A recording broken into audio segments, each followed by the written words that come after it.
Right, welcome back to the channel, guys. Right now I am in the Bolsa Chica Ecological Reserve in Huntingdon Beach.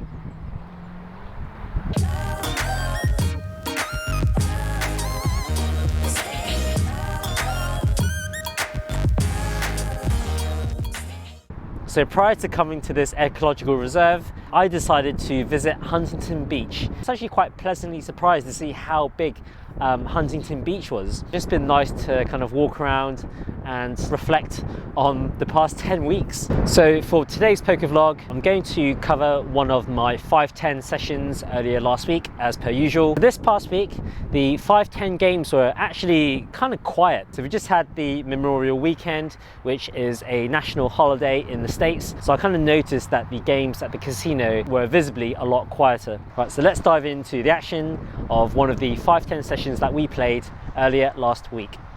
First interesting hand of the session.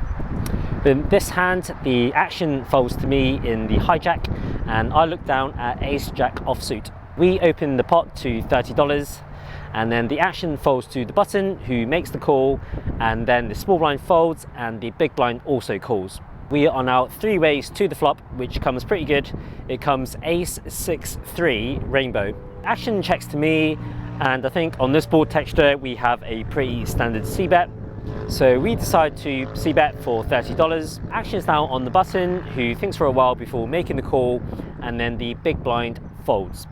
So we are now heads up to the turn, and the turn comes an offsuit 9. Action's now on us, and I think in this spot the best line to take here is to go for a double barrel rather than playing this spot passively and going for a check. So we decide to put in a double barrel to $60. I don't think we need to bet too big here, as I think we are pretty much only targeting worse ace-x hands and some kind of medium pocket pairs that we're just kind of calling once on the flop to kind of evaluate the turn card to see what we decide to do. Button then tanks for a little while, seems to be struggling with this decision before he then settles on a call.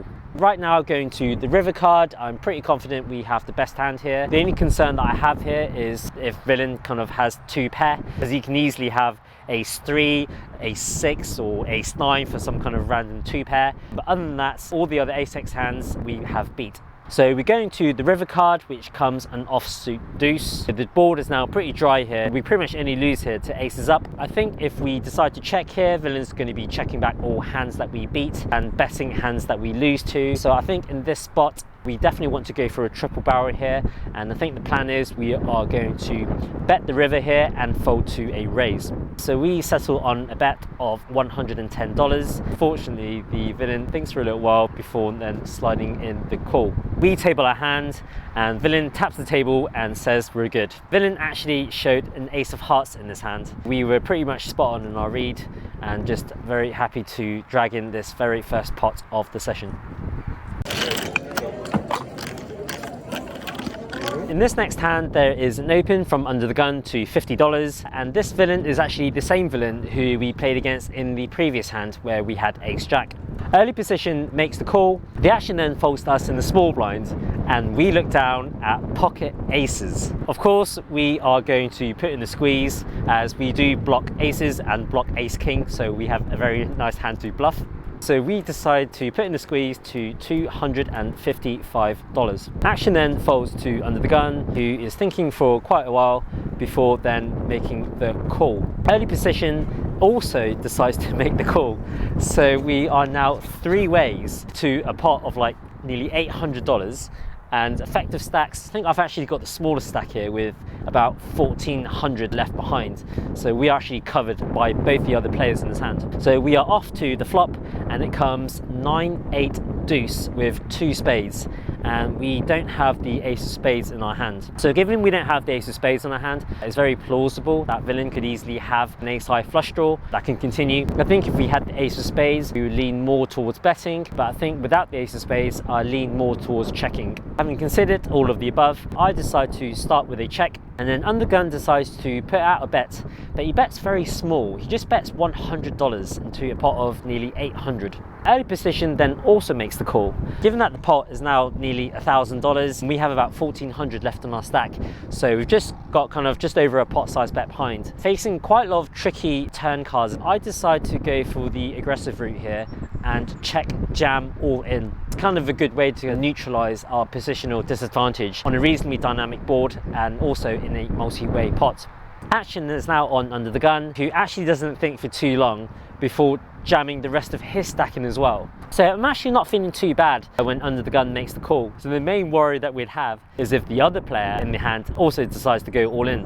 But fortunately for us, the player from Early Position makes the fold, so we are now all in heads up with aces on a pretty wet board. The dealer then puts out the turn card, which is a brick, but then the river comes the Jack of Spades, which completes the front door flush. So we table our hand, and then Villain unfortunately shows Ace Deuce of Spades for a rivered flush. Can't really complain, we got it in with the best hand, but nonetheless got a little bit unlucky in this hand, and so we are going to be losing this huge pot.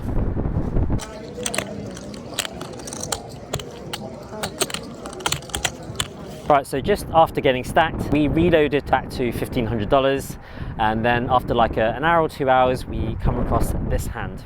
In this next hand, the action folds to us in Early Position, and we look down at pocket queens. We open up to $30. The action folds to the button, who makes the call, and then the small blind also calls. The big blind folds, so we are now 3 ways to the flop, which comes 8-6-3 rainbow.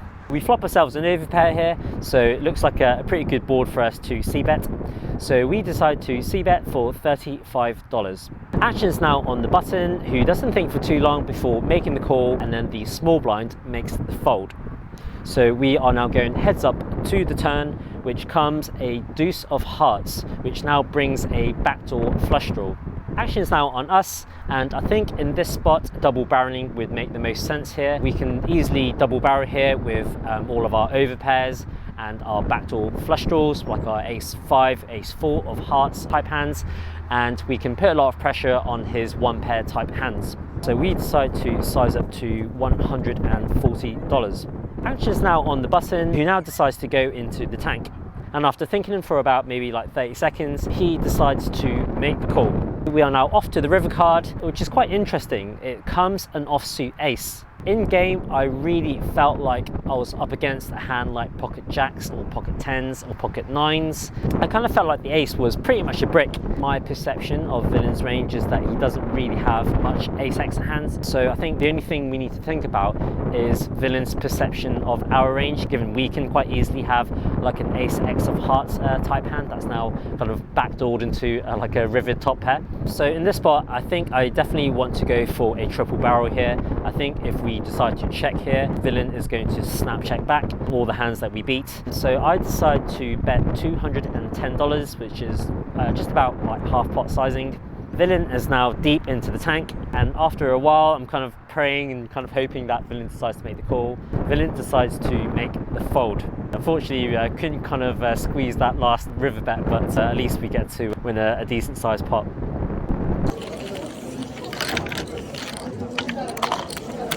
This next hand that I'm going to share with you is a pretty weird one. In this hand, there is an open from Under the Gun to $35. There is then 5 callers behind him before the action folds to us in the small blind, and we look down at Ace King offsuit. After doing a little bit of maths in my head, I decide to put in the squeeze to $260. And then the action folds to one of the Early Position callers, who does something quite unexpected. One of the Early Position players decides to jam all in for like $1,700 effective. So yeah, I was really surprised to see that. The action, as to no surprise, then folds all the way back to us in the small blind. I actually decided to take a little pause here just to have a little think, even though I'm pretty sure I'm always going to be calling here. Folding never really crossed my mind, but I did want to respect the fact that he did put in quite a large jam. So we decided to make the side call, and so we are now off to see all 5 cards. The dealer puts out the flop, which is like 10, 8, 7, which is obviously not great. And then I think it comes like 5 on the turn, and then the river comes like a 4. So obviously we didn't see any improvement with our hands. So now I'm just looking over at Villain to see what he has. Villain rolls over 8, 7 of hearts. So he flopped 2 pair. I'm like, what's just happened here? We just saw a jam for $1,700 from this guy with 8, 7 of hearts, given I've squeezed from the small blind to like nearly $300. Yeah, this time didn't work out in our favor. So we are now going to get stacked again for another huge pot. That is lucky. So after reloading our stack for a second time, we play this final interesting hand of the session. In this hand, there is an open from the hijack to $35. The cutoff makes the call, and then the action's now on us in the small blind, and we look down at pocket 5s. We decide to make the call, the big blind folds, and so we are now 3 ways going to the flop. And the flop comes 6, 5, 3, 2 hearts. We flop ourselves middle set here on a pretty wet board. We decide to start with the check as we would do with our full range. The hijack then checks, and the action is now on the cutoff. This player I've actually been playing with for like a few hours now. He's actually a really snug player. He's been like flatting opens with like ace king and like queens, and just like flatting bets with like flop sets. So he's a pretty tight passive player. The cutoff then starts assembling a bet, but he decides to not just put in a medium or a large size bet.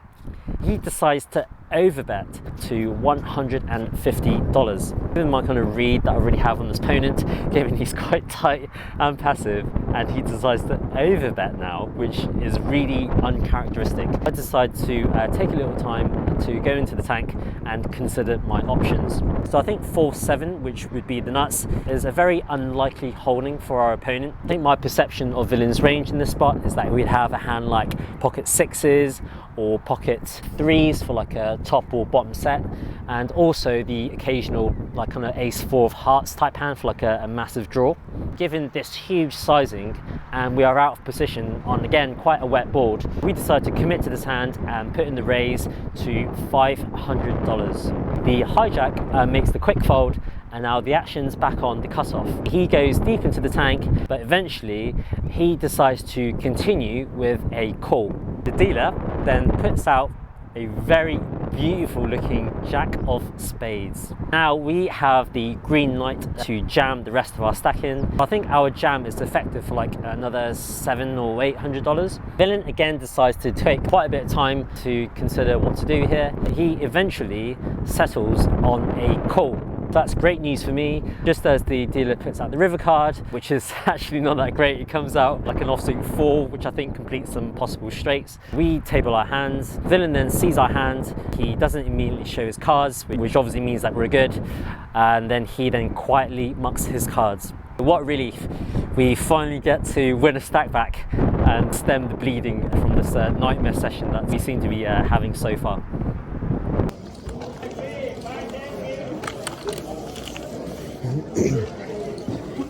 Right, so that concludes the interesting hands from the last 5-10 session. So yeah, not the best of sessions.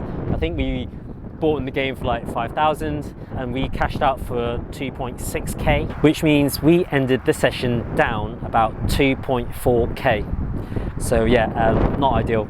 After that tough session, fortunately we were able to recover quite a lot of the money back, and luckily for us we managed to end the week down just $121. So I think after crunching the numbers over the past 10 weeks, I think by my calculations I've managed to end my 10-week LA poker trip up over $19,000 in profit. California has been truly amazing. Truly is a beautiful state, and it just has so much to offer. I've visited like so many mountains, been to the desert, been to the hot springs, been to all the beaches. The initial plan was this was just going to be a limited edition series, as this is the first time I've ever done anything like this before. I'm going to keep my options open for now, and let's just see what the future has in store for me next year.